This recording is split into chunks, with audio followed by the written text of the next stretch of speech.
Hello, BookTube. I have a little bit of mail for you today on a bright, humid Friday here in Boston. Not as much mail as I should have. I once again squeefully ripped open a box off camera, but we have a handful of packages here to look at, and we will assess them as much as we can, critically as well as just readerly, to see what they are. Because as I mentioned yesterday, and judging from my emails, a whole bunch of you were a little bit surprised. I guess it's always worth remembering. Friends of mine who do YouTube for a living have been telling me for years that once you have more than 200 videos in your backlog, and once you've been on BookTube for more than 2 years, a lot of the people who are watching your videos are going to be new. They're not going to be people who have watched all along those times. So if that is true, and these friends of mine have no reason not to know this, well, then how much more true will that be if you have 8,500 videos in your backlog and have been on for 8 years? And judging from my emails, quite a few of you who are new to the channel were surprised that I actually have a critical stake in the game. Yes, I am, and have been for a long time, a professional book reviewer. I do it every day for money. And in addition to that, also for money, I am a print newspaper book section editor, which is far rarer. There are plenty of freelance book reviewers out there, although there aren't many freelance book reviewers out there in the world who can say that's their only profession. They don't have any side gigs of any kind. There aren't many of those. I think they would fit in this room. I think, as I've joked before, that at various times they have actually fit in this room. But even rarer is for a print newspaper to have a dedicated book section. Most of them don't anymore. Most of you are lucky if you get an art section. And if you have an art section, every once in a blue moon, they'll run a book review. But they won't have a book section with, the big heading on it, books. Once upon a time, even the local newspapers, the 2 or 3 local newspapers in your town would have had a page dedicated to books. And there's a newspaper, Big Canoe News in northern Georgia. They're tiny. We are probably the smallest newspaper that I've worked for in the second half of my book hack career. In the first half, I worked for anybody that had a $10 check, and those were some very small local newspapers that are long gone. But in the modern day, Big Canoe News is pretty small. Our circulation is pretty small, but bless them, they have a dedicated book section. They have an art section, but they have a dedicated book section. And I'm the editor of that section. So a lot of you didn't know why I was talking about these things critically. Well, that's the reason. But let's see what we have this time. I am hoping, let's do this before I look at the books. I am hoping for September finished copies. That's what I want. A lot of September finished copies. And on Monday, I'm going to rattle some cages to see if I can increase that number artificially. So what have we got here? Okay. Don't recognize this at all. Oh no, it's not a September finished copy. It's October 1st. Okay. All right. This is by Jerome Kapolsky, and this is American Heretics, Religious Adversaries of Liberal Order. Due on October 1st. Let's see. The conversation about the proper role of religion in American public life often revolves around what kind of polity the founders of the United States envisioned. Advocates of a Christian America claim that the framers intended a nation whose political values and institutions were shaped by Christianity. Secularists argue that they designed an enlightened republic where church and state were kept separate. Both sides appeal to the founding to justify their beliefs about the kind of nation the United States was meant to be or should become. Yes, it's true. Both sides appeal to the founding to justify their beliefs. The only difference is that one of those sides is factually correct and the other side is not. If that matters to you in the 24th century. That won't get you anywhere on TikTok. But once upon a time, for 250,000 years, whether or not you were factually correct had some sort of a bearing on whether or not you were factually correct. In this book, the author complicates this ongoing public argument by examining a collection of thinkers who, on religious grounds, considered the nation's political ideas illegitimate, its institutions flawed, and its church-state arrangement defective. Okay, all right, thinkers, religious thinkers, you mean. Beholden to visions of cosmic order and social hierarchy. Wonder who's at the bottom of that hierarchy. Any guesses? Rejecting the increasing pluralism and secularism of American society, they predicted the collapse of an unrighteous nation and the emergence of a new Christian commonwealth in its stead. By engaging their challenges and interpreting their visions, we can better appreciate the perennial temptations of religious illiberalism, as well as the virtues and fragilities of America's liberal democracy. Okay, well, you couldn't get any more timely, could you, with Project 2025 in the news. All right, so October 1st. As I always say on this channel, here in Massachusetts, we have a very present, visceral, first-hand knowledge of what it's like to live in an America that is a theocracy. We were a theocracy for a long time before we became a state and developed a constitution that was secular. And I don't know if you know anything about that religious theocracy. I don't know how much of it is shaped by the Salem witch trials or the Crucible by Arthur Miller. I have no idea, but you wouldn't want to live in that world. No matter how religious you are, you wouldn't want to live in that world. That world is explicitly the first step of Project 2025. Project 2025 has a way station, a first step, and they have an end goal. They have an El Dorado. And their first step is Puritan New England. Built on racism, built on sexism, built on slavery. Built on you paying attention to your neighbor's business. Did you go to church twice today? And if not, well, that's going to matter a lot. It's going to determine your business. It's going to determine whether or not your windows are knocked out at night. That's their way station. Project 2025's way station is Puritan New England. Their end destination is the 8th century BC, the Iron Age. The 8th century BC is their end destination, where not only do people who are not adult, bearded, white men have no rights, but they are the property of adult, white, bearded men. Because they're all unbelievably insane zealots, they won't deny it. If you get them on camera, they won't deny it. Should women be the property of men? Ask someone that.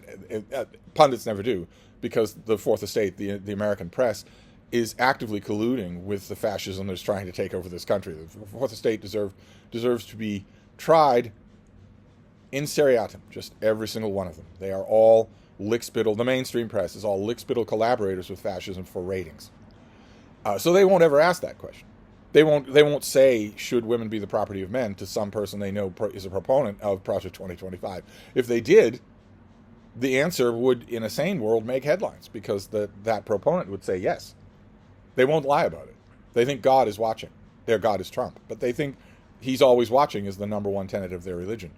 This is October 1st. That gives me a little bit of time to read it and maybe see what it's about. But obviously, when we're talking about pitchability, well, first of all, just in pragmatic terms, you can't pitch an October 1st book on the 16th of August to an editor.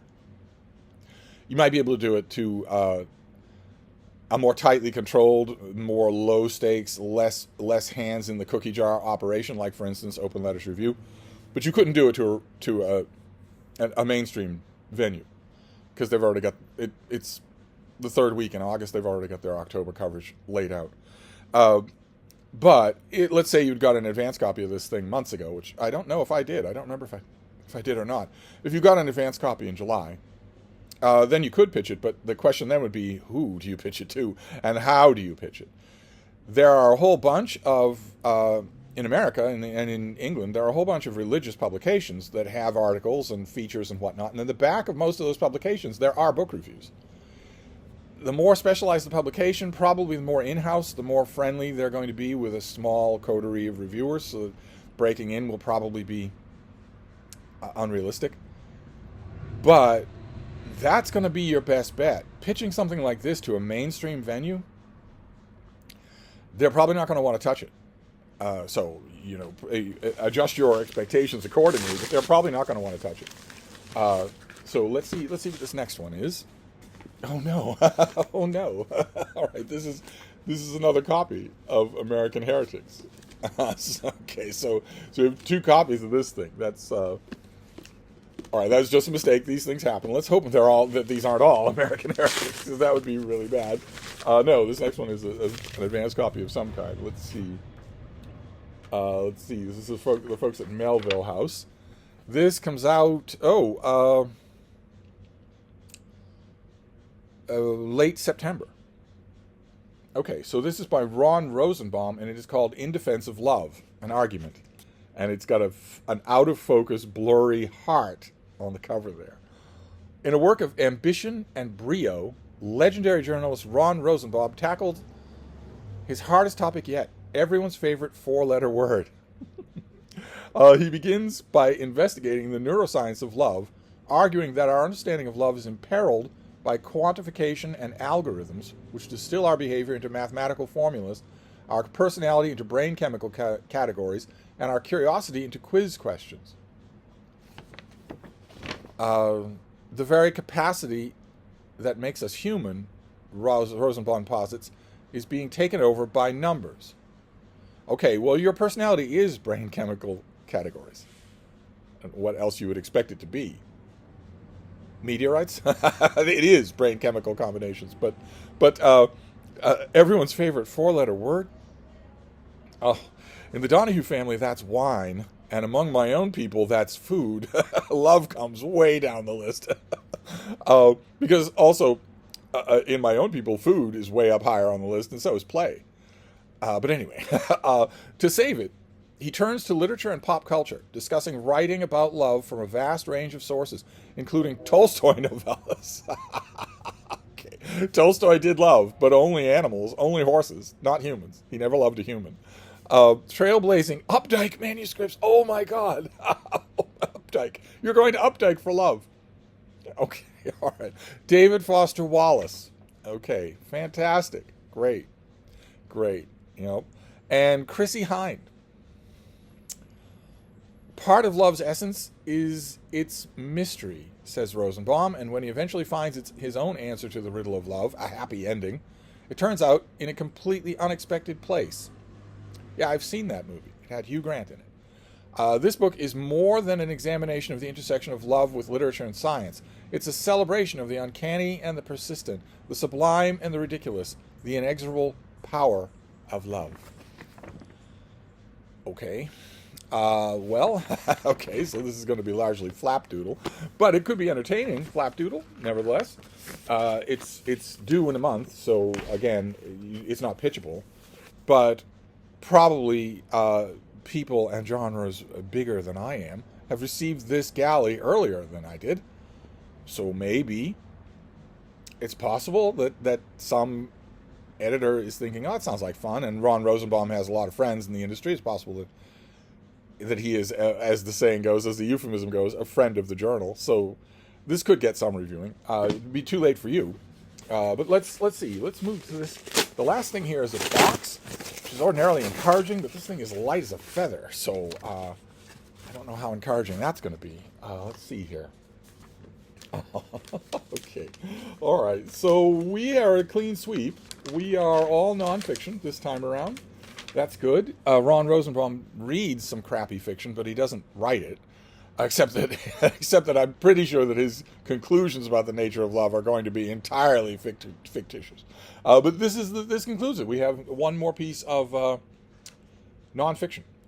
So this comes out in March of next year. So I don't need to worry about it at all. But if you're pitching it, that's a godsend to you, because you have time to pitch it to a place, wait for them to respond. Of course, in the 21st century, most larger institutions have been overtaken by a kind of complacent rudeness, in which they say, no reply is the new not interested. That is absolutely not true. Not interested is a courteous response to someone soliciting a working arrangement with you. No reply is you being rude. It's you being a surly teenager in your room with a sign on the door that says no adults. Nevertheless, no reply is the new not interested is now the standard industry thing. It's now the norm. Which means you submit a pitch to an editor who is listed on the masthead as someone who takes pitches, and they simply don't write back. They simply ignore you. So The fact that this is months and months ahead of time would give you a chance to keep a calendar of pitches. So you write up a pitch of this thing. Remember, your pitch should be no more than 3 lines long. And I don't mean 3 sentences. I mean 3 lines on the page. 1 line, 2nd line, 3rd line, and that's it. Just that. Your pitch should be just that. Don't go into how you're going to review the book. Don't go into why it's important. Don't go into what points you're going to make and what points you aren't going to make. Don't do any of that. Just pitch the book. Is a new book. Widely published journalist Ron Rosenbaum is writing a new book in which he tries to figure out what love is all about. Seems like fun, coming out in October. I would love to do 800 words for you. Any book section editor, well, there aren't many book section editors, but any editor who covers books is going to know in a nanosecond of reading your email whether or not they want it, whether or not they want that. Then they're going to make one of 2 decisions. They're either going to look at your email and say, okay, I do want that, but I don't want a nobody. I want somebody I already know. Now that I didn't know the book was coming out, now that I do, I will propose it to somebody else while I'm ignoring this email. I simply won't respond to it at all. Or the good ones will say, oh, I do want that, and I want this person to do it. Of course, they're the ones who pitched it. So they'll write back and say, yes, could you get me 800 words on this book by, don't sweat it. If you would get it to me well before the holidays, that would be great. We could have it in the hopper, and then I'll get back to you in the new year. That'd be great. And this gives you time, this much of a lead time gives you time to have one venue after another fail in its professional responsibilities. It gives you time for one after another to fail to respond at all. Once upon a time, forever in the industry, in the book chat world, it was absolutely verboten. It was absolutely the worst thing you could do to multiple pitch. In other words, to say, here, I've got this book, it's coming out in a few months, I want to review it, I'm going to pitch it to The Nation, The National Review, The New Republic, Harper's, and Atlantic, all at the same time. Once upon a time, it was absolutely forbidden for you to do that, because you were, by definition, wasting the time of 4 out of 5 editors. Now, it's necessary, it's required, because these organizations that call themselves professional are not going to respond to you. They're not going to write and say not interested, they're just not going to write at all. Well, you're not a mind reader, right? So you still want to pitch one at a time, but you're not going to wait for one place to refuse. And also, a catty follow-up. I pitched this to you 3 weeks ago. I haven't heard from you. Probably isn't going to do you any good either, because you're not going to hear about that either. So in this case, since it's so far ahead of time, you would pitch to one, you would have a calendar, you would wait 2 weeks, 3 weeks, something like that. An ordinary length of time for an intern to have gone through all the email, and then just cross them off and pitch it to the next person. But hey, I should probably tell you what the book is, shouldn't I? This is by Jap Darood, and it is Doctors by Nature, How Ants, Apes, and Other Animals Heal Themselves. So we've got lots of blurbs on the back. That's good. Already, we've got blurbs on the back. And I assume we're going to have a description? Yes, we are. Ages before the dawn of modern medicine, wild animals were harnessing the power of nature's pharmacy to heal themselves. This book reveals what researchers are now learning about the medicinal wonders of the animal world.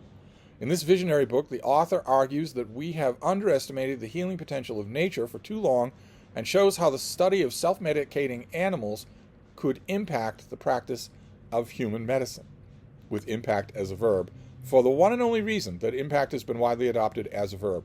That is because almost nobody knows the difference between effect, E-F-F-E-C-T, and affect, A-F-F-E-C-T. They get to this point, they know that the word they want is effect, how this will affect the practice of human medicine, but they're not sure. They're not sure, so they just go for this instead. Drawing on illuminating interviews with leading scientists from around the globe, as well as his own pioneering research on monarch butterflies, the author demonstrates how animals of all kinds, from ants to apes, from bees to bears, from cats to caterpillars, use various forms of medicine to treat their own ailments and those of their relatives. Keep in mind, we are apes. I know that the pub sheet is... I know what they're doing and why, and it makes sense. But keep in mind, we are apes. But the pub sheet means all the other apes, the ones we've allowed to live. We meet apes that swallow leaves to dislodge worms, sparrows that use cigarette butts to repel parasites, and bees that incorporate sticky resin into their hives to combat pathogens. The author asks whether these astonishing behaviors are learned or innate and explains why. Now more than ever, we need to apply the lessons of medicating animals. It can pave the way for healthier livestock, more sustainable habitats for wild pollinators, and a host of other benefits. Okay, so this is March. That's a long time from now, so I don't need to think about it at all. And that means that our haul today was really 3 books. We have 4 books, but there were doubles. And they range. This is way too late for you to pitch anywhere, except to me. This, In Defense of Love, is still a little too late. You could try, but it's still not much time. And then Doctors by Nature, which gives you all the time in the world. It's not due until early spring, so plenty of time to pitch that. And all 3 of these are of general interest. The only problem with American Heretics is that it's volatile general interest. So, I mean, everybody's interested in the subject of religion, love, and animals. Everybody's interested in those subjects. But religion or animals and love, not quite so volatile. A book about American heretics that basically says that the fundamentalist wing of the Bible Belt in America hates America, that's going to be tricky. To find a venue that will run a review of that is going to be tricky.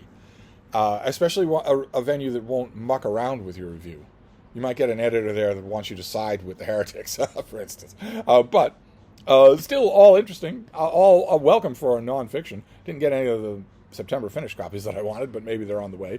But anyway, I'm going to wrap this up, but I'll be back. Thank you, BookTube.